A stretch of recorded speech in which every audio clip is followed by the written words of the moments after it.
Donald ট্রাম্পের প্রতি স্বতন্ত্র প্রেসিডেন্ট প্রার্থী রবার্ট এফ কেনেডি জুনিয়রের সমর্থনকে বড় অর্জন হিসেবে দেখছেন সাবেক স্পিকার কেভিন ম্যাকার্থি। শনিবার তিনি ফক্স নিউজকে বলেছেন, আরএফকে জুনিয়রের এই সিদ্ধান্তে প্রমাণ হয় ডেমোক্র্যাটদের নীতির সঙ্গে তার মতৈক্য নেই। আরকানসার গভর্নর সারা স্যান্ডার্স আশা করেন আরএফকে জুনিয়রের সমর্থন ট্রাম্পের নির্বাচনী প্রচারে বড় পরিবর্তন আনবে।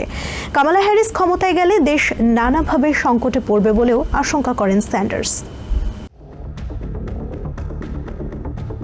সাবেক হাউস স্পিকার কেভিন ম্যাকার্থি বলেন, ডেমোক্রেটিক পার্টির মধ্যে রবার্ট এফ কেনেডি জুনিয়রের পরিবারের একটি সম্মানজনক অবস্থান আছে।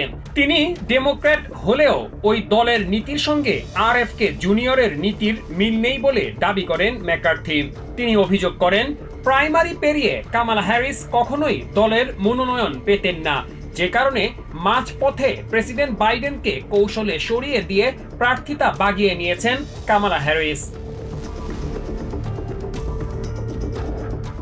আরকানসার রিপাবলিকান গভর্নর সারা স্যান্ডার্স বলেন, রবার্ট এফ কেনেডি জুনিয়রের সমর্থন ডোনাল্ড ট্রাম্পের নির্বাচনে গতি পরিবর্তন করবে। কামালা হ্যারিস প্রেসিডেন্ট নির্বাচিত হলে তা দেশের জন্য আরো বিপজ্জনক হবে। ভাইস প্রেসিডেন্ট হিসেবে কামালার ব্যর্থতায় চলমান মূল্যস্ফীতি, সীমান্ত সংকট আরো প্রকট হবে বলে আশঙ্কা করেন স্যান্ডার্স। তিনি দাবি করেন, এসব কিছু বুঝতে পেরেই আরএফকে জুনিয়র ট্রাম্পকে সমর্থন দিয়েছেন। নিজে জয়ী হবে না জেনে কামালা হ্যারিসকে রুখতে ট্রাম্পকে আরএফকে জুনিয়র সমর্থন দিয়েছেন বলে মনে করেন স্যান্ডার্স। আরএফকে জুনিয়রের সমর্থনের কারণে ব্যাটল গ্রাউন্ড স্টেটগুলোতে ট্রাম্প ভালো করবেন বলে আশা জানিয়েছেন রিপাবলিকান কৌশলবিদ ট্রিসিয়া ম্যাকললিন।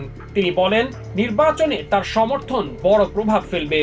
এমনটা জেনেই কামালা হ্যারিসের প্রচার দল আরএফকে জুনিয়রের সিদ্ধান্তে ক্ষোভ জানিয়েছেন।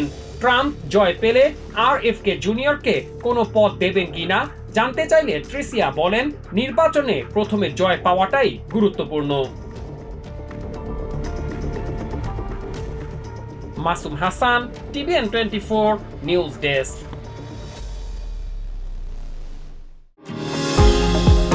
নিউ ইয়র্ক থেকে সম্প্রচারিত TVN24 টেলিভিশন বিশ্বজুড়ে বাঙালির কণ্ঠস্বর।